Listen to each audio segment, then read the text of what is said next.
Hi everyone, this is CricketSong with Lunar Wisdom, and this is going to be another tarot spreads video. This spread is the awakening of the inner child.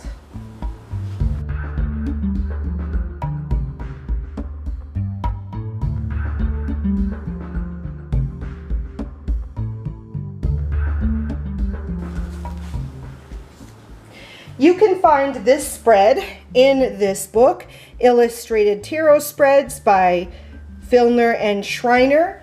And this particular spread, Awakening the Inner Child, can be found on page 64 in this book. So this is what we're going to look at today. Okay, so the awakening of the inner child. So, 6 cards. This is the first card. This is my problem.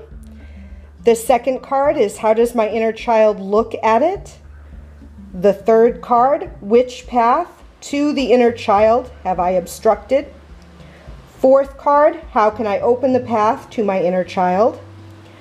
Fifth card, how can I convert this to a resolution of the conflict?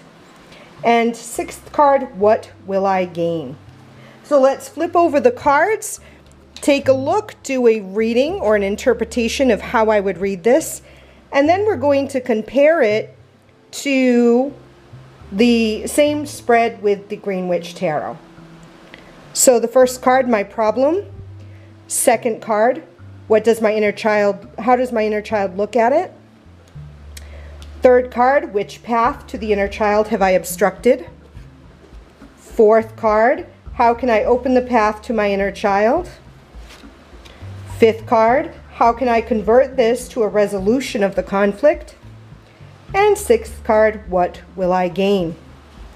Okay, so the first card, my problem, is the 5 of Cups or chalices. The 5 of Cups. So I would look at this as my problem is the fact that when I come to situations that don't really turn out the way I planned, I tend to dwell on the negative aspect of that. I tend to dwell on the mistake. I tend to hold grudges. I tend to ruminate on what went wrong, what should I have done, what could I have done. I tend to obsess over what didn't work out. And I forget I don't even consider all the good things that came from what occurred. I just focus on the bad things, the things that went wrong, the things that I messed up on, my mistakes. That's my problem. That's the biggest thing I want to fix. How does my inner child look at it? The 9 of Wands. So my inner child looks at it, my problem, as a problem. My inner child looks at this as a sort of a blockage. My inner child looks at this as an obstruction. My inner child looks at this as something that is holding me back. That is sort of, my inner child looks at this and says, I tend to plan for things going wrong. I tend to pre-pave. I tend to self-sabotage. That's how I would read the 9 of Wands in this position. The third card, which path to the inner child have I obstructed? The Ace of Cups generally talks to me about new beginnings in relationships, spiritual journeys, new situations that would bring me joy, happiness, fulfillment, satisfaction, but it's reversed. So then I look at this and I say my cup is empty, my cup is draining out, my chalice is draining out. So what path to the inner child have I obstructed? I would look at this and say relationships.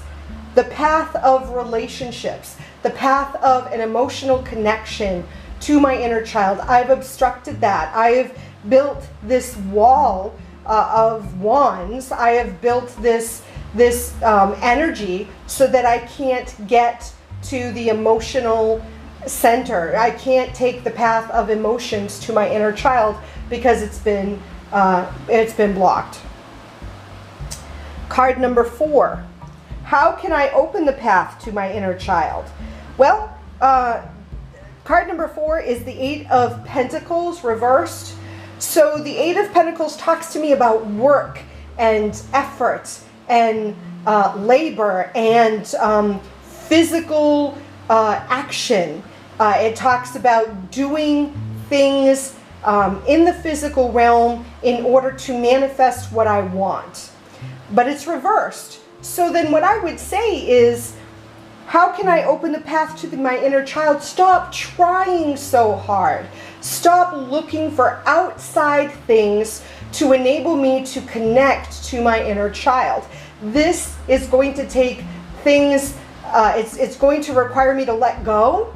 Maybe let go and let the feelings through. Stop putting up the blockage. Stop fighting it. Stop distracting yourself with work outside. Stop being engaged in physical activity and take some time to just fall into yourself and to melt away that obstacle that you have in front of you.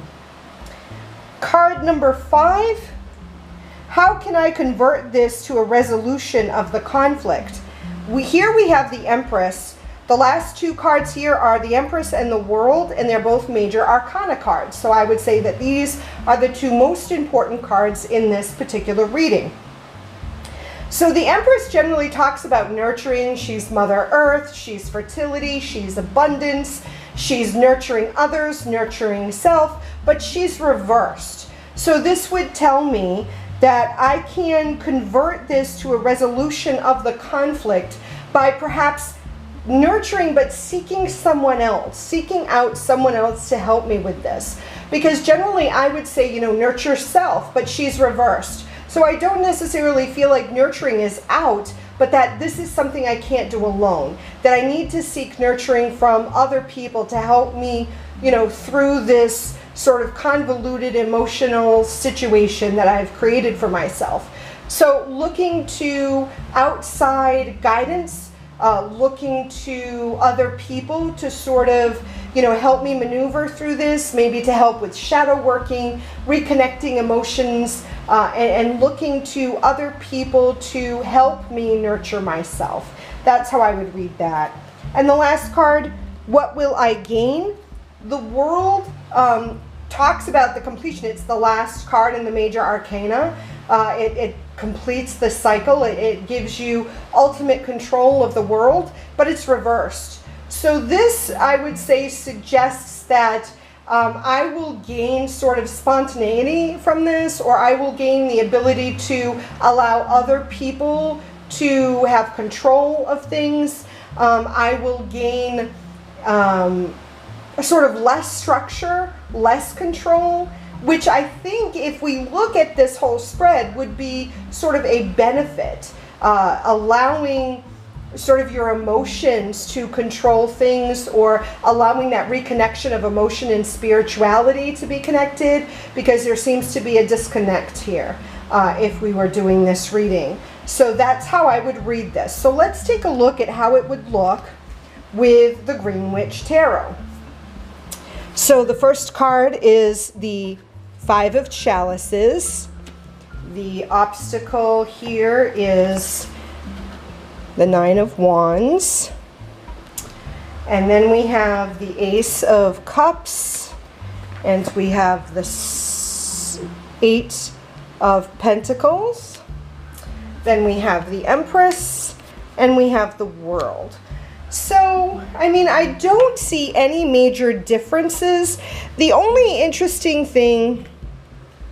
All right, so actually let's talk about the 5 of Chalices here. This has the individual going to, looks like, oh no, just spilling out. So yeah, I don't necessarily, I guess I wouldn't read that any differently. This card though, the 9 of Wands, this image has the person standing almost like the wands are a block. This one has the wands on the table. So the only difference that I'd say is instead of, it gives just a little different image where the wands behind the figure suggest that it creates a wall. The wands on the table sort of tell me that the individual has a little more control over it. They've placed the wands on the table. So this sort of just gives a different perspective, that if I'm doing this reading, I'd say that the person I'm reading for, if it was for me, I'm the one who set things up in this way, as opposed to other people putting the wands behind me. So it sort of shifts the control to me instead of sort of life circumstances, which may be a little more empowering if I'm doing a reading for myself, because if I've placed the wands on the table, then I can remove the wands. Where sometimes if we imagine that things were done because of the world's circumstances, we may not feel as if we have control over it. It's just the way it is, as opposed to I put them there, I can take them away. Just a different in perspective. Eight of Pentacles is very much the same. Ace of Chalice is very much the same. The Earth Mother, very much the same. The last card is the World Tree instead of the World. Still very much the same. And I would still say that what I would get out of this, I would still get, I feel like maybe a little ungrounded, a little less rooted in where I am. It may give me freedom as opposed to stability, which I guess depending on who this person is, they may need a little more freedom. They may not need to feel so rooted in what they believe to be a truth, and having that freedom may allow them to try things that they maybe didn't consider before once they reconnect with that inner child. Do you know what I'm saying? So that's how I would read that with the Green Witch Tarot. If you try this spread on your own, I'd really love to hear how it went for you. If you do a video, please share the link with me. I'd love to watch it. And if you just try it on your own, just leave me a comment. Let me know how it worked for you and what success or not success you had with it. Until next time, I love you. Mwah. Blessed be.